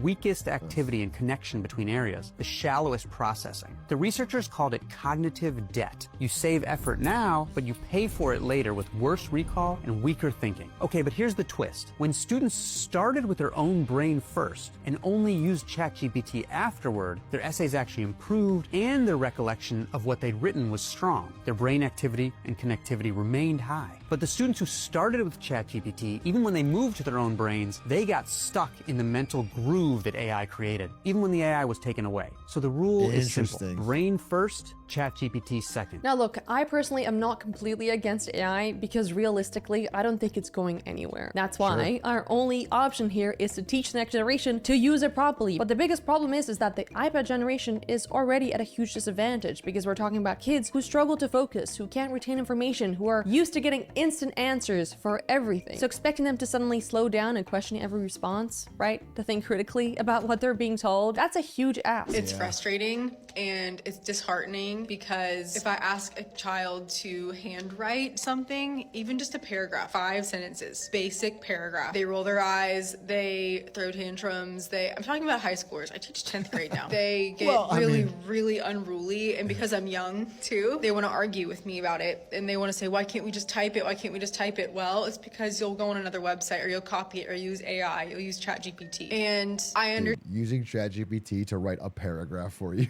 It's kind of fucking crazy. Dude, you can fart out a paragraph in 30 seconds. That our world is going in a direction where AI is going to be more prevalent even in the workforce someday. That still doesn't take away that these are basic skills you need to survive. And that's why this doesn't start in the classroom, okay? It starts at home with something as simple as— You act like you wouldn't be cheating right there with them? I don't act like that. I want you to know that if ChatGPT was out, at least when I was in college, I get, humans are humans. I'm sure if I'd be lazy if I was a 4-year-old now, but I'm just saying, in college, for sure. For papers, I would have cheated. 100%. And I thank God that I was forced to lock the fuck in, get 2 Red Bulls, and stay at the library pounding my head on the table to finish things the last night before they're due. I thank God for that, because that forced me to learn at least something. And I would have absolutely played more League of Legends and fucking ChatGPT it if it was now. I know that's what I would have done. I'm not going to pretend in any way that I wouldn't. But I don't know. I find the idea of people using it at this young an age is so unconscionable, because this is just the basics. This is the building blocks. Oh, thanks for the gifties. It's actually helping your child learn, because guess what? The parent is actually the child's first teacher. I was in Costco today with my husband. I saw a woman who had her 2 children in the Yeah, it's a good point. It's actually a little bit sad that kids will never know, not never, I guess some people in some schools and some tests and everything, but many people will never know the pain and pleasure of locking in the night before something's due. Specifically a paper. Like having to write, let's say a 8-10 page paper before, like, because you can't just put gibberish down. You have to think and write something, and you're trying to stretch words, and you learn that shit.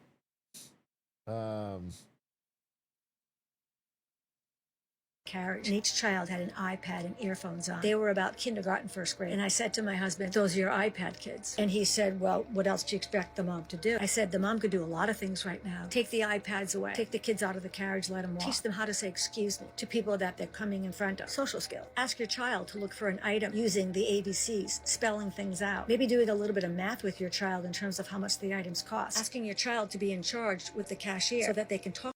Okay, lady, don't try to parent my kids. My kid is going to be really good at League of Legends, and that is what they're focusing on. This extra shit seems like way too much effort.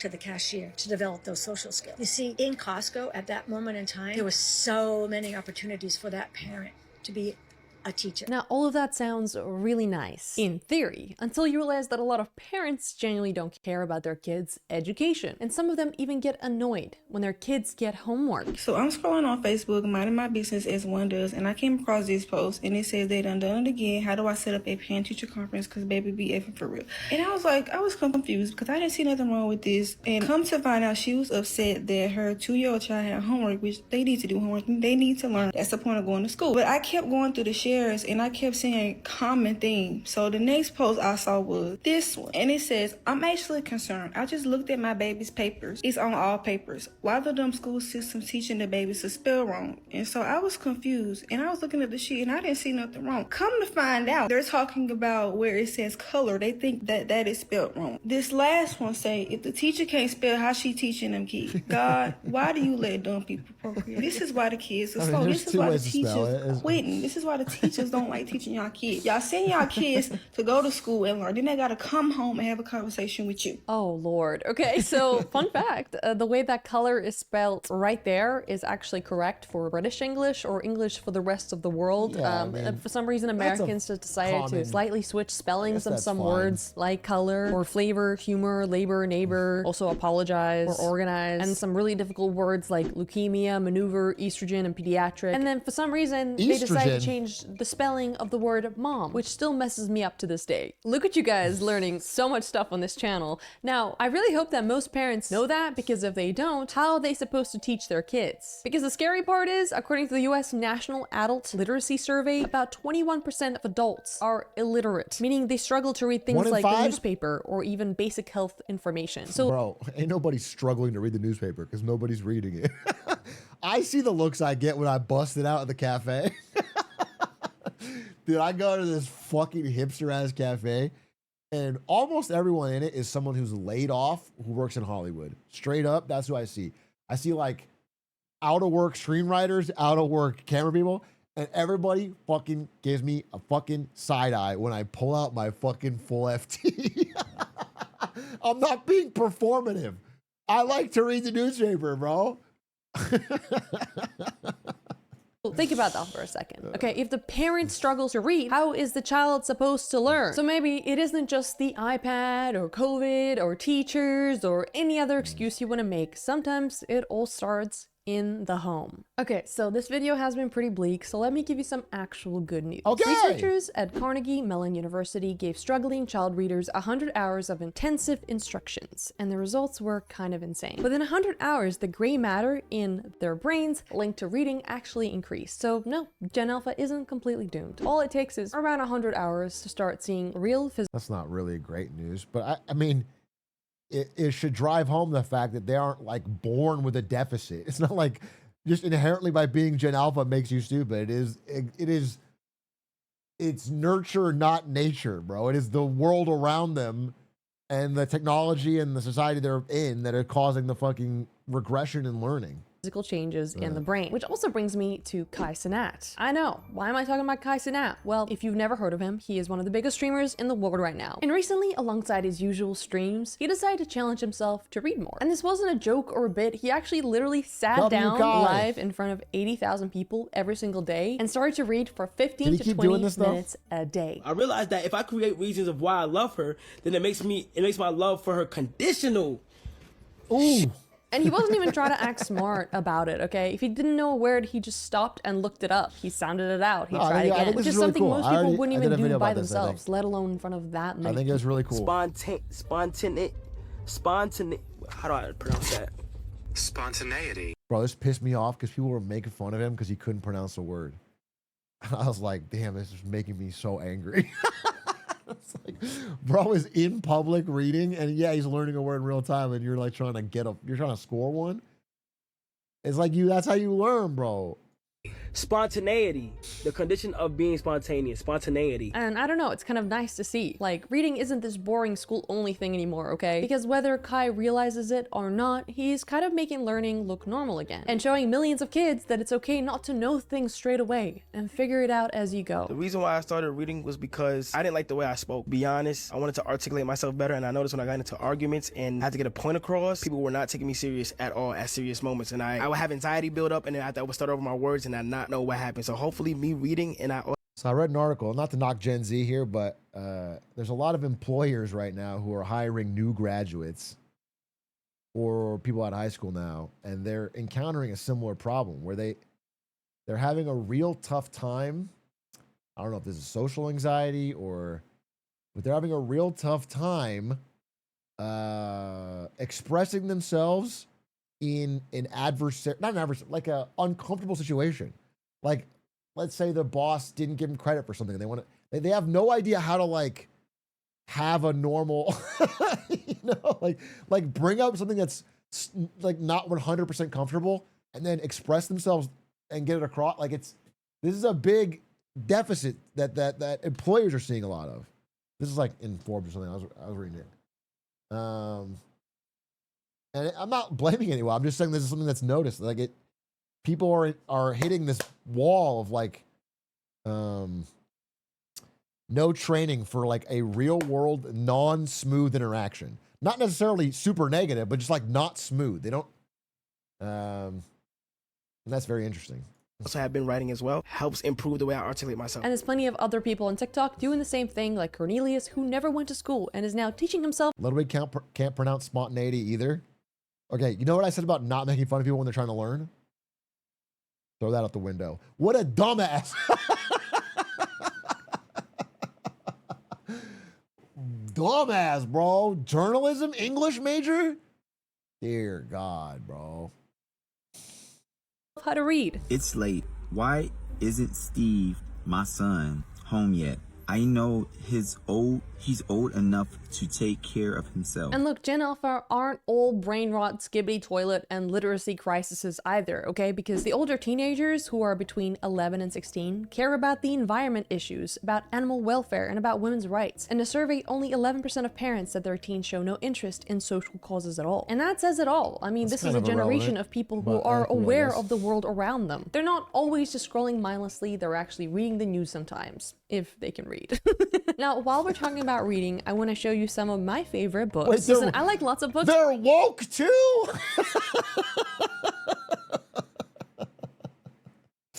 They can't read, Ed. Kidding. Kidding. Yeah, I don't know. This kind of bums me out, this whole video, in that it's just a really intractable problem that's hard to fix. But needs to be taken very seriously. I guess I can take solace in the fact that Donald Trump has put the absolute best person in charge of our education system in order to hash this out. Without the steady stewardship of Linda McMahon, formerly of WWE, I don't think we'd be able to handle the A1 technology and the phones and the iPads and the COVID and all these forces at once. But my particularly favorite books are by Robert Greene, and I have read every Robert Greene books, but my favorite ones are The Laws of Human Nature, The Art of Seduction, and The 48 Laws of Power. If you want something fun to read that has a bit of history, Robert Greene. Or if you want to read something completely random, you could always read The Communist Manifesto by Karl Marx. Great book. Anyway, thank you so much to the people that helped me make this video, and I'll see you guys in the next one. I love you. Bye.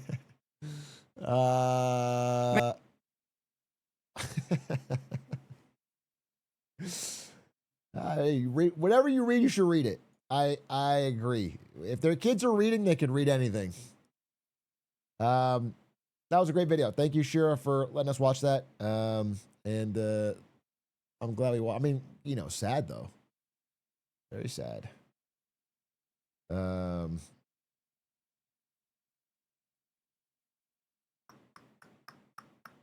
Yeah, funny. One of those books you mentioned. In my Sigma grind set era, which I deeply regret, but I read 48 Laws of Power, and I remember I would always be thinking about it. I had 48 Laws of Power in my fucking, I think it was my iPad. Not iPad, iPod. I had it on my iPod. I had like a pirated version on my iPod, and I'd be like walking around, and I'd be like, Law 3, Law 3. Law 28. It's so funny, dude. So fucking funny.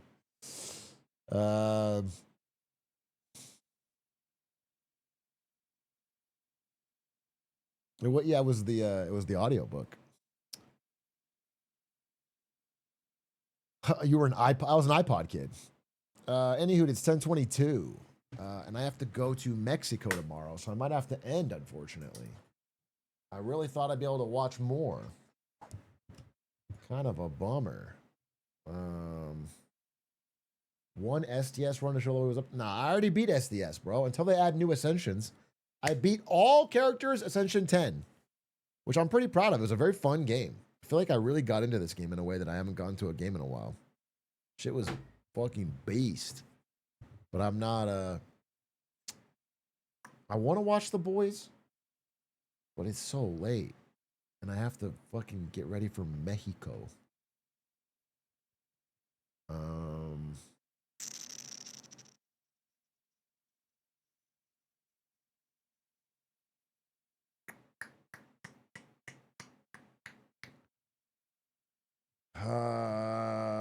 It's not that late. It is that late.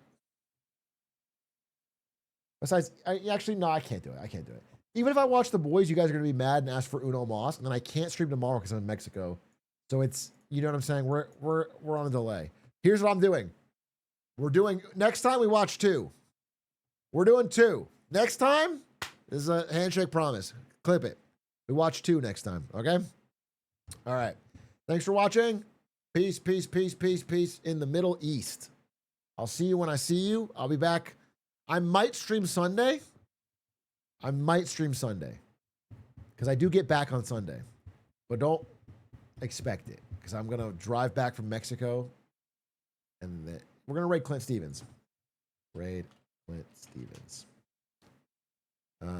I'll definitely be back Monday, though. On Monday, I will definitely be back. And I will, on Monday, do the France presentation. The France gold presentation. Because I think it's very interesting. And I'm only like 4 slides away from being done. And I haven't done them. Thanks for watching. Appreciate you. Very interesting stream. Goodbye, goodbye, goodbye, goodbye, goodbye, goodbye, goodbye, goodbye, goodbye. Adios. Adios, adios, adios. Appreciate you.